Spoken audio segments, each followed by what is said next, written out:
पुढची कार्यवाही देखील सुरू होऊन जाईल। दुसरं हा एक भाग झाला जस्टिस शिंदे कमिटीचा, आणि दुसरा एक भाग जो आहे जे मराठा आरक्षण, मूळ मराठा आरक्षण जे आहे हे सुप्रीम कोर्टामध्ये जे रद्द झालं त्यावर देखील सरकार काम करतंय। आणि क्युरेटिव्ह पिटिशनमध्ये सुप्रीम कोर्टाने ड्यू प्रोसेसमध्ये मॅटर लिस्टिंग करून आम्ही ऐकू अशा प्रकारचं एक विंडो सुदैवाने ओपन झालेला आहे, आणि त्यावर देखील काम सरकारचं युद्ध पातळीवर सुरू आहे।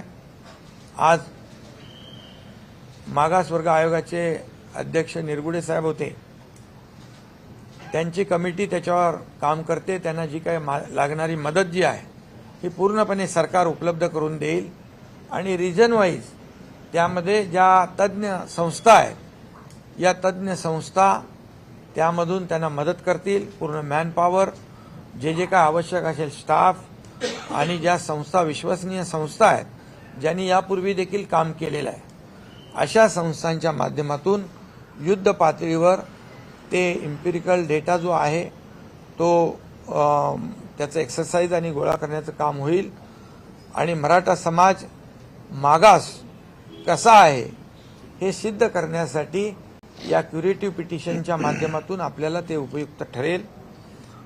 कारण त्याच्यामध्ये ऑर्डर करताना सुप्रीम कोर्टाने मागे आपलं आरक्षण रद्द करताना ज्या काही त्रुटी काढलेल्या आहेत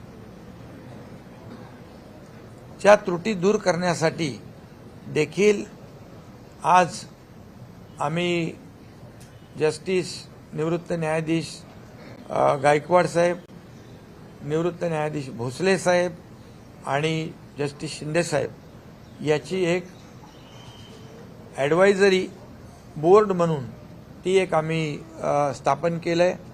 कारण गायकवाड साहेबांचा पहिला रिपोर्ट त्यांचा होता, दुसरा रिपोर्ट भोसले साहेबांचा होता, आणि जस्टिस शिंदे तर आता त्याच्यावर काम करतायत।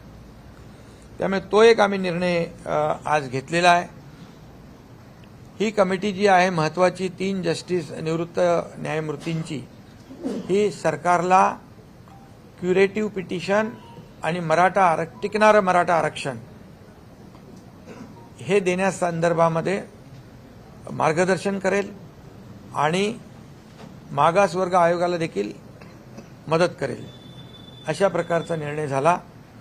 एक टास्क फोर्स जो आहे तो देखील सिनियर काउन्सिलचा आपण गठीत केलेला आहे, आणि त्यांची देखील बैठक जी मागच्या वेळेस मराठा आरक्षण जे देवेंद्र फडणवीस साहेब मुख्यमंत्री असताना दिलं त्या कमिटीमध्ये दादा आम्ही सगळेच होतो, आणि त्यात देखील जे काही तज्ज्ञ आहेत त्या तज्ज्ञांनी मराठा आरक्षण मिळवून देण्यासाठी, हायकोर्टमध्ये टिकवण्यासाठी जे काही काम केलं त्यांची देखील बैठक टास्क फोर्सचे जे आपले वकील आहेत किंवा आपली जी बाजू सुप्रीम कोर्टामध्ये मांडणार त्यांची देखील बैठक तातडीने घेण्याचा निर्णय आम्ही घेतलेला आहे।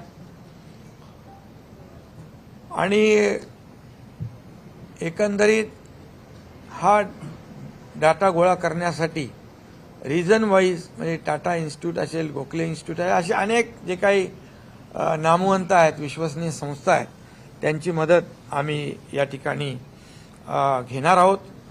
आणि ज्यांना या बाबतीमध्ये, ज्यांनी मगाशी मी म्हटलं की मागच्या वेळेस जे आरक्षण दिलं आणि हायकोर्टामध्ये त्याला चॅलेंज झालं, पण हायकोर्टामध्ये देखील ते टिकवलं, आणि त्यामध्ये ज्यांनी सहभाग घेतला, योगदान दिलं, त्यांची देखील मदत आम्ही घेतोय। खरं म्हणजे हा मुद्दा फार जुना आहे, 1980 पासूनचा। असा असला तरी सुद्धा या मुद्द्याला, मराठा आरक्षणाला खऱ्या अर्थाने चालना दिली ती देवेंद्र फडणवीस साहेब मुख्यमंत्री होते त्यावेळेस दिली, आणि त्यावेळेस मराठा समाजाला आरक्षण आपण सरकारने दिलं, हायकोर्टामध्ये त्याला चॅलेंज झालं. ते टिकवण्याचं काम आपल्या सरकारने आणि या सर्व तज्ज्ञ लोकांनी केलं. सुप्रीम कोर्टामध्ये अपील झाल्यानंतर दुर्दैवाने ते आरक्षण रद्द झालं. दुर्दैवानेच म्हणेन मी, कारण ह्याच्यामध्ये त्यावेळेस सुप्रीम कोर्टाने काही त्रुटी आणि ऑब्झर्वेशन नोंदवले. त्यामध्ये त्याला आपण कोर्टाला त्यावेळेस कन्व्हिन्स त्यावेळेचे जे कोणी असतील ते करू शकले नाहीत. दुर्दैवाने मी म्हणेन, आज मी त्याच्यामध्ये राजकारणामध्ये जाऊ इच्छित नाही, परंतु काही गोष्टी ज्या आहेत, काही कागदपत्र त्याला सादर करण्यासाठी देखील अनेक वेळा सुप्रीम कोर्टाच्या तारखा मागितल्या गेल्या. अनेक वेळा काही असंही घडलं की मराठीतलं इंग्लिशमध्ये ट्रान्सलेट करणं हे देखील त्यालाही विलंब झाला, किंबहुना त्याच्यामध्ये देखील त्रुटी राहिल्या. या सगळ्या कारणांमुळे जे सुप्रीम कोर्टाने रद्द केलेलं आरक्षण जे आहे, हे आरक्षण आताच्या क्युरेटिव्ह पिटिशनमध्ये त्याच्या त्रुटी दूर करण्याचं काम आणि मराठा समाज मागास कसा आहे हे सिद्ध करण्याचं काम वार फुटिंगवर, युद्ध पातळीवर आमचं सरकार करेल. आणि टिकणारं, कायद्याच्या चौकटीत बसणारं आरक्षण जे आहे हे देण्यासाठी सरकार कटिबद्ध आहे. सरकारने जबाबदारी घेतलेली आहे. सरकारची जबाबदारी मी जाहीरपणे व्यक्त केलेली आहे. आणि त्यामुळे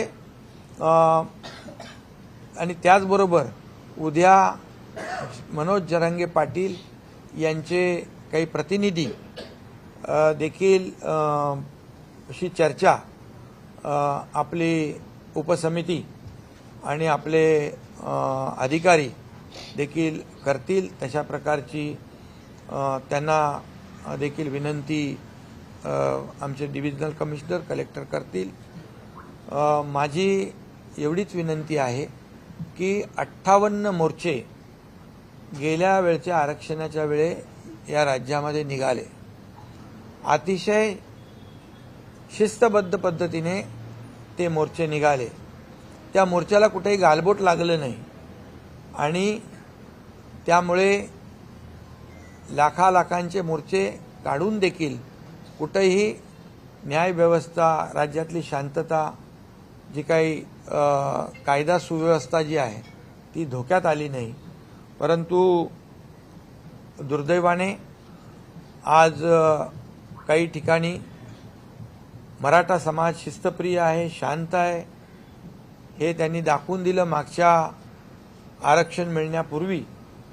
परंतु काही लोक आज जे काय कायदा सुव्यवस्था, जाळपोळ हे जे काही सुरू आहे, मला वाटतं मराठा समाजाने अगदी सजग होऊन याकडे पाहिलं पाहिजे.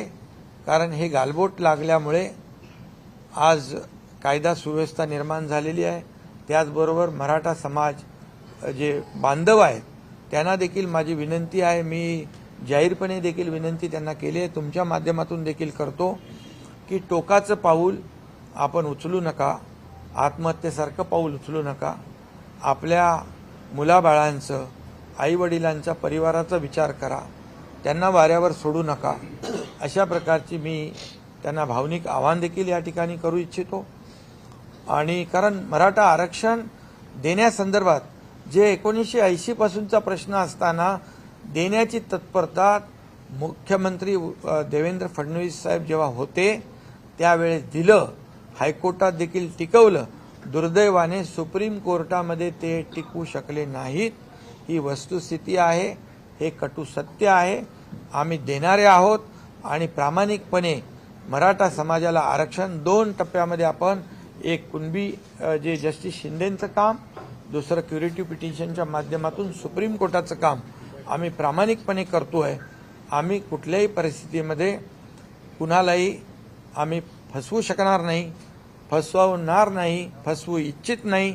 म्हणून जी मागणी जी आहे ती मागणी देखील कायदेशीर असली पाहिजे, नियमामध्ये बसणारी असली पाहिजे आणि ती टिकणारी असली पाहिजे. नाहीतर आज आम्ही सरकारने निर्णय घ्यायचा आणि उद्या तो फेटाळायचा. समाजाला एक प्रकारे सरकारने फसवलं अशी भावना सरकारमध्ये, जनतेमध्ये, मराठा समाजामध्ये आम्ही जाऊ देणार नाही. आम्ही जे बोलतोय, जे होण्यासारखं आहे तेच आम्ही बोलतोय आणि नक्की आपल्याला मी सांगतो, आपल्या माध्यमातून मराठा समाजाला टिकणारं, कायदेशीर टिकणारं, कायद्याच्या चौकटीत टिकणारं, इतर कुठल्याही समाजावर अन्याय न करता हे आरक्षण आम्ही देणार आहोत. त्यासाठी सगळ्या प्रक्रिया ज्या आहेत त्याच्यावर सुरू आहे. आणि म्हणून मनोज जरांगे पाटील यांना देखील माझं आव्हान आहे, विनंती आहे की आपण थोडा वेळ यामध्ये सरकारला दिला पाहिजे. सरकारचं काम जे तुम्ही कुणबी दाखल्याचं जी मागणी केली, जस्टिस शिंदे अतिशय चांगल्या प्रकारचं काम करतात. त्यांनी त्याच्यातून आउटकम आपल्याला दाखवलेला आहे.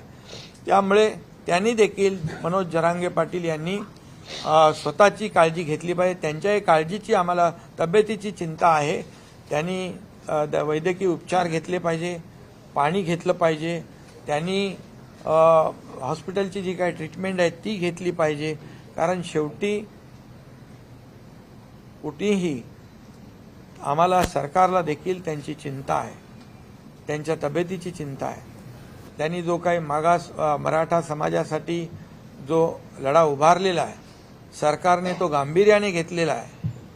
सरकार पूर्णपणे या मराठा समाजाच्या आरक्षणाच्या बाबतीमध्ये अतिशय गंभीर आहे. आणि म्हणून आज सर्व लोकांची एक महत्त्वाची बैठक आम्ही या ठिकाणी बोलावलेली आहे.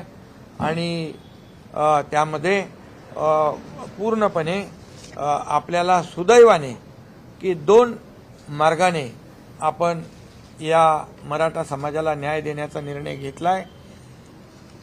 जुन्या कुणबी नोंदी आणि क्युरेटिव्ह पिटिशनच्या माध्यमातून रद्द झालेलं आरक्षण हे देण्यासंदर्भात अतिशय युद्ध पातळीवर काम सुरू आहे. पण आपण झटकन हा निर्णय घ्या किंवा हा निर्णय घेऊ नका असं आपण करू शकत नाही. कारण जो निर्णय सरकार घेईल तो टिकाऊ असला पाहिजे, टिकणारा असला पाहिजे, कायद्याच्या चौकटीमध्ये बसणारा असला पाहिजे आणि त्याचे फायदे जे आहेत हे कायमस्वरूपी मराठा समाजाला मिळाले पाहिजे, अशा प्रकारची आमची भूमिका आहे. आणि त्याचबरोबर आज बैठकीमध्ये असाही निर्णय आपण घेतला की हा जो काही अहवाल जस्टिस शिंदे साहेबांचा आहे हा उद्या आपण कॅबिनेटमध्ये स्वीकारल्यानंतर आपले महसूल मंत्री, संबंधित तहसीलदार असतील, जिल्हाधिकारी असतील यांच्याबरोबर व्हीसीवरून बोलून हे जे काही ज्यांच्या जुन्या नोंदी आहेत त्या जुन्या नोंदी त्या ज्यांच्या सापडलेल्या आहेत त्या तात्काळ त्याची कागदपत्र तपासून त्यांना जे दाखले देण्याची प्रक्रिया देखील जी आहे ही सुरू करण्याचा देखील आपण निर्णय घेतलेला आहे. आणि हा निर्णय आज आपण नव्याने घेत नाही. हा निर्णय 2004, 2007 आणि 1967चा आहे. त्यामुळे मला वाटतं या सगळ्या दोन्ही बाजूतून आपण पुढे जातोय.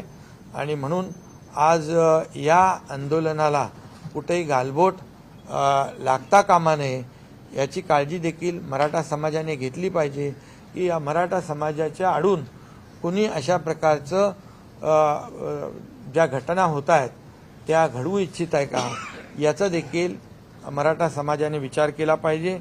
आणि राज्यातील जनतेला देखील मी शांततेचं आवाहन करतो. कारण राज्यामध्ये कायदा सुव्यवस्था, शांतता अबाधित राखणं सरकारची जबाबदारी जशी आहे तशी नागरिकांची आहे आणि आपल्या सर्वांची आहे. त्यामुळे या सगळ्या आंदोलनाला मराठा समाजाच्या कुठेही गालबोट लागू नये याची काळजी मला वाटतं मराठा समाजाने, मराठा क्रांती मोर्चाने आणि मनोज जरांगे पाटील यांनी देखील घेतली पाहिजे. सरकार तर घेतेच आहे आणि म्हणून सगळ्यांना मी शांततेचं देखील आवाहन करतो. विनंती करतो पुन्हा एकदा की मनोज जरांगे पाटील यांनी जे काही उपचार असतील, पाणी असेल, जेवण असेल, हे घ्यावं आणि सरकारला थोडा अवधी निश्चितपणे दिला पाहिजे, कारण जो अवधी आपण वाढवून दिलेला आहे त्याच्यातून आपल्याला मोठ्या प्रमाणावर जुन्या नोंदी निष्पन्न होत आहेत आणि म्हणून आणि त्याचबरोबर क्युरेटिव्ह पिटिशनचं देखील मी आपल्याला वस्तुस्थिती सांगितलेली आहे. सुदैवाने ती विंडो देखील आपल्यासमोर ओपन झालेली आहे आणि त्यासाठी आपण जे जे काय करायचं ते करणार आहोत.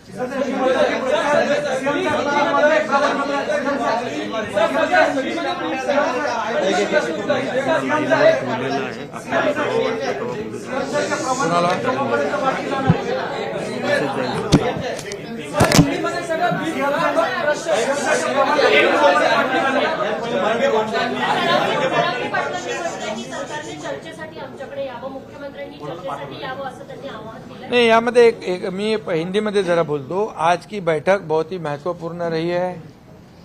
मराठा आरक्षण के बारे में सभी हमारी उप समिति की बैठक थी. उप समिति के सभी मेंबर थे और सभी अधिकारी थे, एजी थे और जो मागास वर्ग आयोग है उसके निरगुड़े जी थे, जस्टिस शिंदे जी थे और सभी लोग आज बड़े पैमाने पर चर्चा हुई है. सब पॉजिटिव चर्चा हुई है और इसमें जस्टिस शिंदे सर की जो कमेटी है उन्होंने प्रथम रिपोर्ट जो है सादर किया हुआ है. कल हम कैबिनेट में रखेंगे और उसके ऊपर हमारे महसूल मंत्री जी आगे के जो कार्रवाई के निर्देश है अपने लोगों को देंगे महसूल विभाग के. ये एक निर्णय हुआ है और इसमें दूसरा एक निर्णय ऐसा हुआ है जो जस्टिस है भोसले साहब और गायकवाड़ और शिंदे, जस्टिस शिंदे, इनकी एक कमेटी गठित की गई है एडवाइजरी कमेटी के रूप से. वो सरकार को भी गाइड करेगी और मागास वर्गीय आयोग को भी मदद करेगी. ऐसा एक भी निर्णय हुआ है. एक सीनियर एडवोकेट का जो है सीनियर काउंसिल का एक टास्क फोर्स जो गठित किया है उसे ये जो कमेटी के लोग हैं ये मदद करेंगे. उनके साथ एक जल्दी बैठक होगी और जिन्होंने जब देवेंद्र फडणवीस जी मुख्यमंत्री थे तब जो आरक्षण दिया था और वो जब चैलेंज हुआ हाईकोर्ट में तब कई इस मराठा आरक्षण में जिन्होंने काम किया, जो तज्ञ लोग हैं, जो अनुभवी लोग हैं, उनके साथ भी बैठक वहां पर करने का फैसला किया है ताकि वो भी अपनी कुछ सुझाव दे सकते हैं.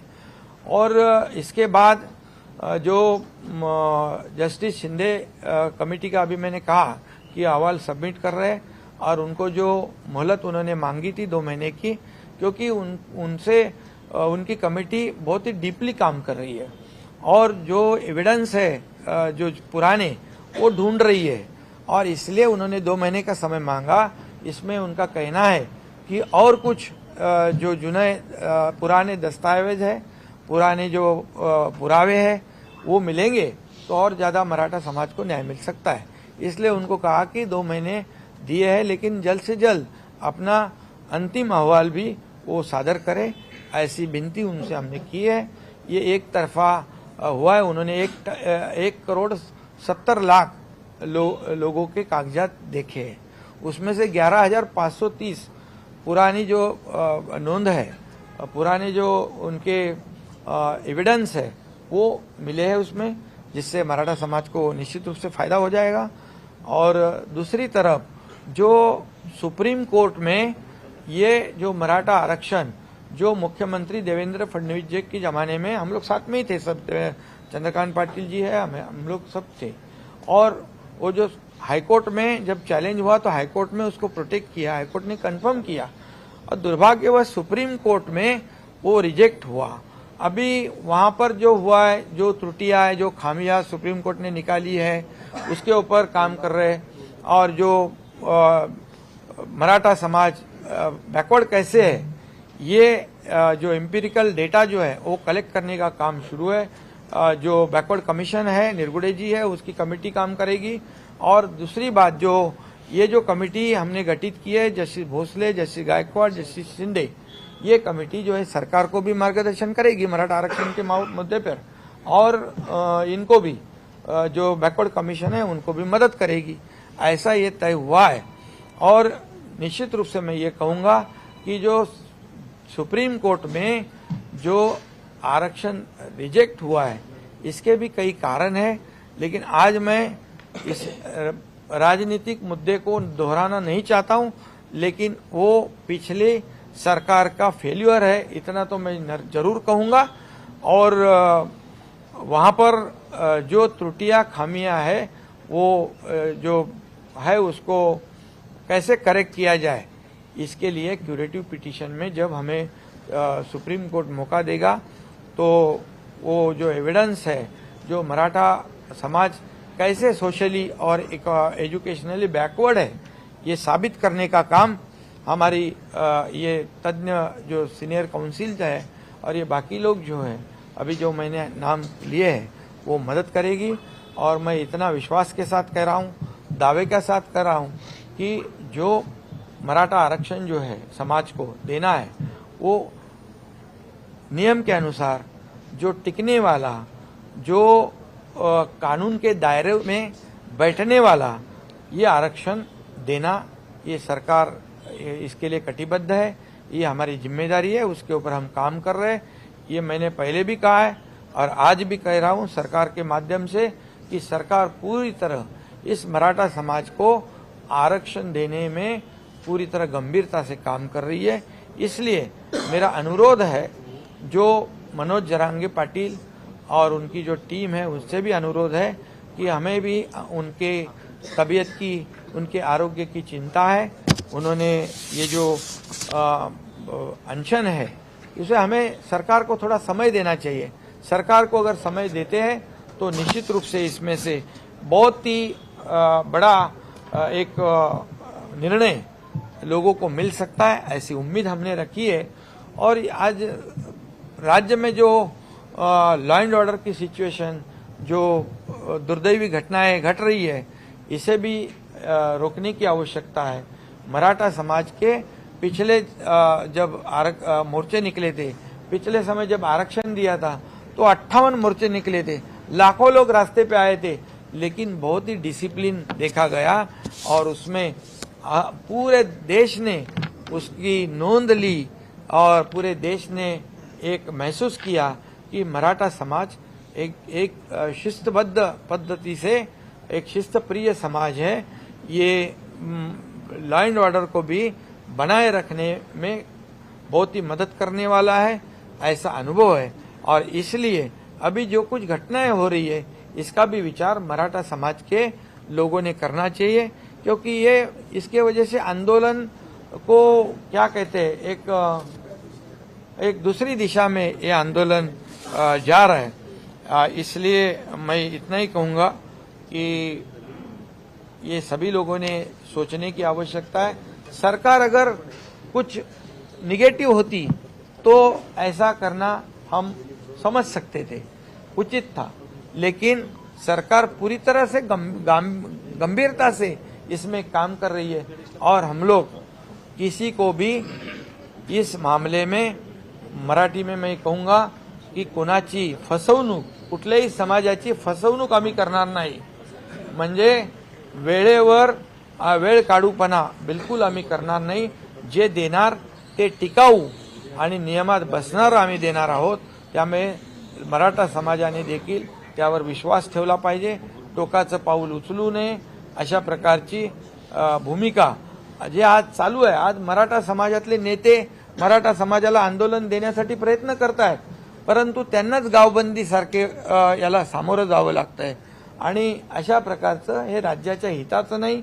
समाजामध्ये तेढ निर्माण होईल अशा प्रकारचा काही लोक प्रयत्न करतायत, याची देखील दखल मराठा समाजाने आणि मराठा नेत्यांनी या संघर्षातल्या घेतली पाहिजे आणि सरकारला वेळ दिला पाहिजे, एवढीच माझी विनंती आहे, एवढंच माझं सगळ्यांना आव्हान आहे।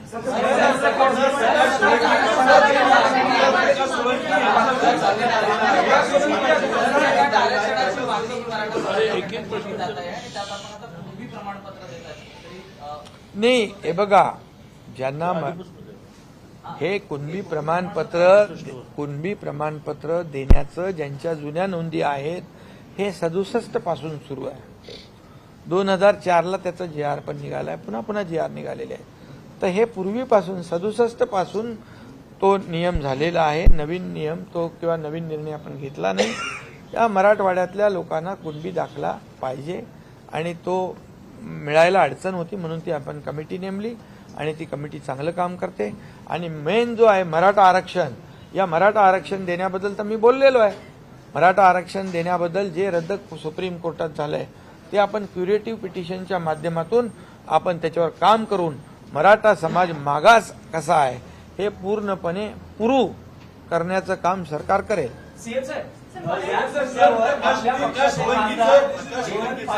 मराठा आरक्षणाच्या मुद्द्यावर आपल्या पक्षाचे खासदार हेमंत पाटील यांनी राजीनामा दिला आहे. हे बघा, हेमंत पाटील यांच्याशी माझं बोलणं झालेलं आहे. मराठा समाज जेव्हा एखाद्याच्या समोर येतो, भावनिक होतो आणि त्या भावनेपोटी त्यांनी केला असेल. पण याच्यामध्ये एकच सांगतो तुम्हाला, आमच्या सगळ्यांचं, हेमंत पाटील काय किंवा इथं बसलेले सर्व काय, आमचा उद्देश एवढाच आहे की मराठा समाजाला लवकरात लवकर टिकणारं आरक्षण मिळालं पाहिजे.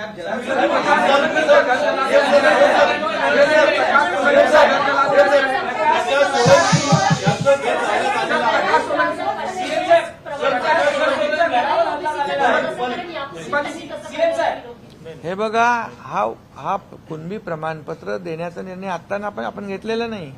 हा 1967 पासून आहे. त्या मिळण्यामध्ये ज्या अडचणी होत्या त्या दूर करण्यासाठी जस्टिस शिंदे कमिटी आपण नेमली आणि त्याचाच कार्यभार सुरू आहे.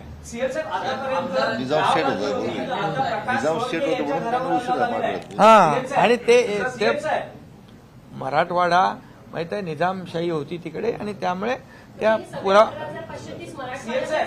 मराठवाड्याचे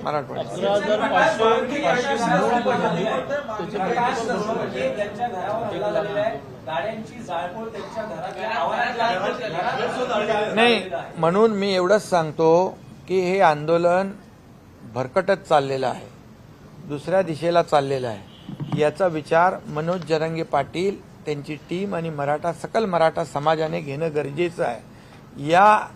या आंदोलनामध्ये किंबहुना या मराठा समाजाला आरक्षण मिळवून देण्याच्या ज्या प्रक्रियेमध्ये जे नेते आहेत त्यांनाही देखील विचार करण्याची वेळ आहे की हे आंदोलन जे हिंसक का होत आहे, कारण याच्या मागे कोण आहे आणि हे आत्महत्येचं प्रमाण, आत्महत्या का होत आहेत याच्या मागे कोण आहे याचा विचार मराठा समाजातल्या नेत्यांनी केला पाहिजे.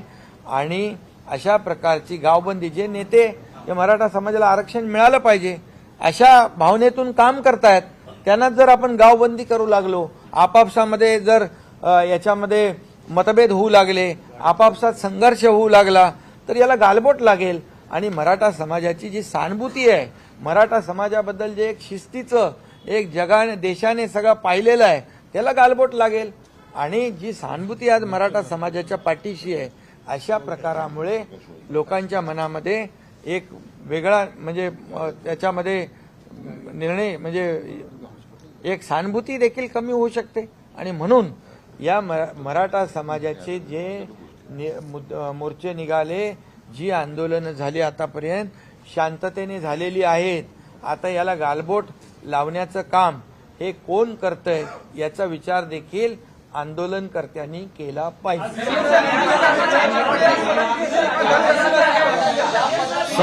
आणि तुम्हाला पण एक मिनिट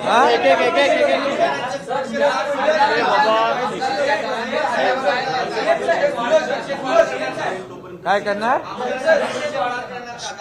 ऐका, एक पहिली गोष्ट तुम्हालाही सांगतो, मी मीडियालाही सांगतो, मी सगळ्या, तुम्ही लोकशाहीचा चौथा स्तंभ मानता ना स्वतःला, लोकशाहीचे चौथे स्तंभ आहात तुम्ही.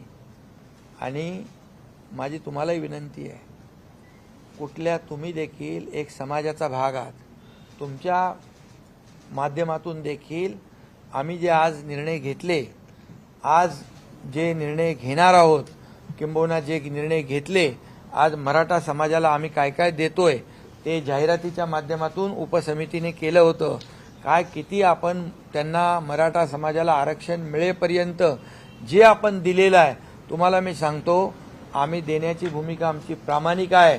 मी मुख्यमंत्री झाल्यानंतर जवळपास 4000 लोकांना अधिसंख्य पदांच्या लोकांना जे सुप्रीम कोर्टाने आरक्षण रद्द केल्यानंतर मधल्या ज्या पिरियडमध्ये ज्यांच्या सिलेक्शन झालं होतं, अपॉइंटमेंट मिळाली नव्हती, त्यांना नोकऱ्या देण्याचं धाडस या एकनाथ शिंदेने केलं. तेव्हा सगळे घाबरत होते, असं होईल तसं होईल, पण ते आज नोकऱ्या करतायत. त्याचबरोबर सारथी, बार्टी, अण्णासाहेब पाटील आर्थिक विकास महामंडळ या माध्यमातून देखील आज जवळपास 67,000 तरुणांना अण्णासाहेब पाटील आर्थिक विकास महामंडळाच्या माध्यमातून 5,800 कोटीचं कर्ज वाटप झालंय. त्याचं व्याज आम्ही सरकार भरतोय. आणि त्याच्यामध्ये देखील आम्ही आज ठरवलं की बँकेचं लोन सुटसुटीतपणे मिळालं पाहिजे, सुलभतेने मिळालं पाहिजे आणि त्याला जो मराठा तरुण आहे त्याला उद्योग करण्यासाठी योग्य मार्गदर्शन मिळालं पाहिजे. अशा तज्ज्ञ लोकांची देखील त्या कमिटीमध्ये आम्ही नियुक्ती करतोय. सारथीला देखील, सारथीमध्ये देखील IAS, IPS, MPSC खूप मोठ्या प्रमाणावर मुलं त्याचा फायदा घेत आहेत. आणखी त्याच्यामध्ये जॉब ओरिएंटेड कोर्सेस देखील आम्ही त्याच्यामध्ये टाकलेले आहेत आणि त्याची संख्या जी आहे ती संख्या देखील समान सगळ्यांना केलेली आहे.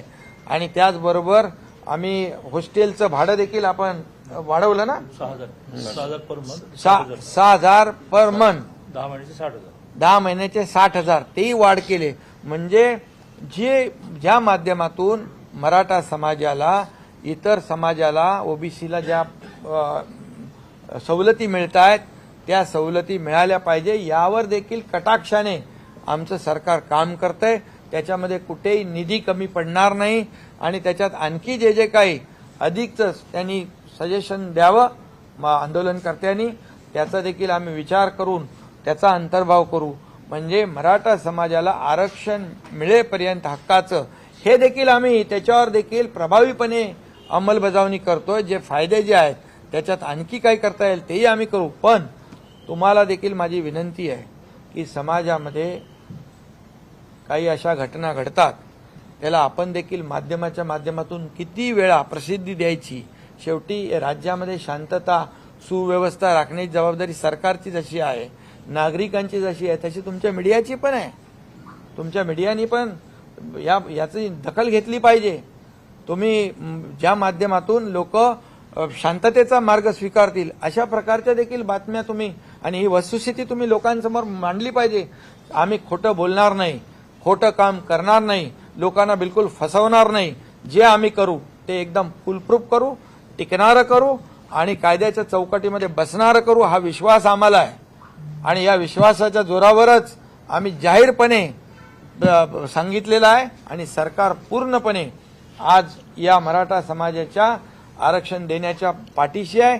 काही इतर समाजाला कुठलाही धग न लागता, इतर समाजावर अन्याय न करता हे शक्य आहे आणि म्हणून ते आम्ही बोलतोय.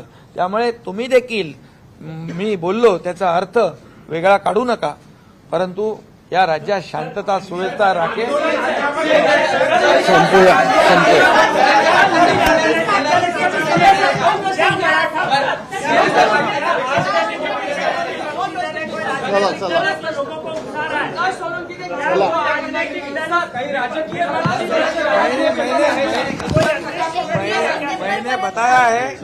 मैंने बताया है मराठा समाज निश्चित रूप से उसकी जांच करेगा.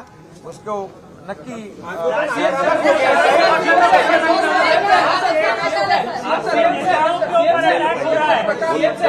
विपक्षी दल की साजिश है.